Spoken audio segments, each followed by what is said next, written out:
ইতিহাসের আয়নায় আপনাদের স্বাগতম। আজ থেকে আমরা শুরু করছি প্রাচীন ইতিহাসের ভারতীয় উপমহাদেশের এক অনন্য যুগ, গুপ্ত যুগের পূর্ণ ইতিহাস নিয়ে। একটি সাম্রাজ্য যাকে ইতিহাসবিদরা বলেন ভারতের স্বর্ণযুগ। কিন্তু প্রশ্ন হলো, কেন একটি যুগকে স্বর্ণযুগ বলা হয়? কি এমন ঘটেছিল সেই সময়ে যা আজও ইতিহাসবিদদের বিস্মিত করে? আর কেন ১,৫০০ বছর পরও মানুষ স্মরণ করে সমুদ্রগুপ্ত, বিক্রমাদিত্য কিংবা কালিদাসের নাম?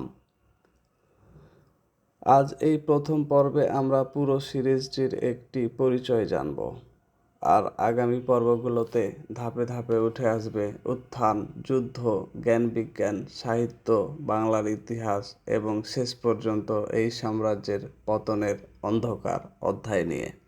মৌর্য সাম্রাজ্যের পতনের পর ভারতবর্ষে শুরু হয় রাজনৈতিক অস্থিরতা। একক কেন্দ্রীয় শাসন ভেঙে গিয়ে গড়ে ওঠে ছোট ছোট বহু রাজ্য। ঠিক সেই বিশৃঙ্খল সময়েই ইতিহাসের মঞ্চে আবির্ভূত হয় গুপ্ত বংশ।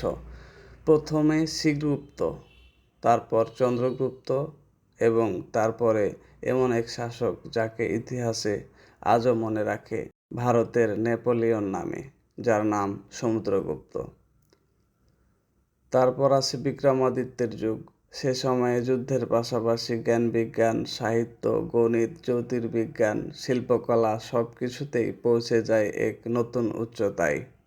এই সময়েই আর্যভট্ট জ্যোতির্বিজ্ঞান ও গণিতে নতুন দিগন্ত উন্মোচন করেন।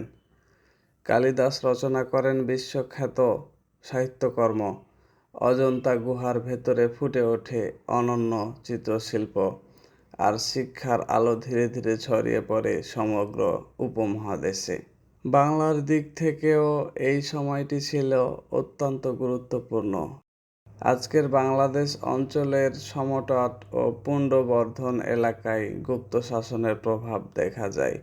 এই অঞ্চলে প্রশাসন, সংস্কৃতি এবং নগর জীবনের বিকাশ ঘটে ধীরে ধীরে, যা পরবর্তীকালে ইতিহাসকে গভীরভাবে প্রভাবিত করে। কিন্তু প্রতিটি স্বর্ণযুগের মতো গুপ্ত সাম্রাজ্যেরও ছিল পতনের গল্প। হুনদের আক্রমণ, অভ্যন্তরীণ দুর্বলতা এবং রাজনৈতিক বিভাজনের কারণে এই শক্তিশালী সাম্রাজ্য ধীরে ধীরে ভেঙে পড়ে। এই গুপ্ত যুগের পুরো ইতিহাস আমরা তুলে ধরব মোট 10টি পর্বে।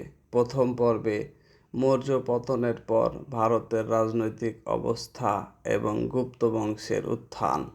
দ্বিতীয় পর্বে প্রথম চন্দ্রগুপ্ত ও কুমারী দেবীর রাজনৈতিক জোট। তৃতীয় পর্বে সমুদ্রগুপ্তের দিগ্বিজয় এবং কেন তাকে ভারতের নেপোলিয়ন বলা হয়। চতুর্থ পর্বে বিক্রমাদিত্য ও নবরত্ন সভার ইতিহাস। পঞ্চম পর্বে আর্যভট্ট, শূন্য এবং গণিত বিজ্ঞান। ষষ্ঠ পর্বে কালিদাস ও গুপ্ত যুগের সাহিত্য স্বর্ণযুগ। সপ্তম পর্বে অজন্তা গুহা ও গুপ্ত স্থাপত্যের বিস্ময়। অষ্টম পর্বে বাংলার গুপ্ত শাসন, সমতট ও পুণ্ড্রবর্ধনের ইতিহাস। নবম পর্বে নালন্দা বিশ্ববিদ্যালয় ও প্রাচীন ভারতের শিক্ষা ব্যবস্থা। আর দশম পর্বে এবং শেষ পর্বে হুন আক্রমণ এবং গুপ্ত সাম্রাজ্যের পতনের করুণ সমাপ্তি। প্রিয় বন্ধুরা, এছাড়াও আমরা এই যুগে 2টি বিশেষ পর্ব, গুপ্ত সাম্রাজ্য বনাম রোমান সাম্রাজ্যের মধ্যে কারা এগিয়ে ছিল এবং গুপ্ত যুগের 10টি রহস্য যা আজও ইতিহাসবিদদের ভাবায়, এই বিষয়ে আলোচনা করব। তাহলে প্রস্তুত তো?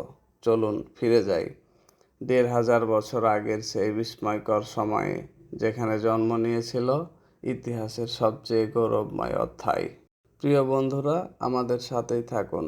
ধারাবাহিকভাবে প্রতিটি পর্ব অত্যন্ত সুন্দরভাবে তুলে ধরা হবে প্রতিদিন শুক্রবার রাত 8টায়। মিস করবেন না। ধন্যবাদ।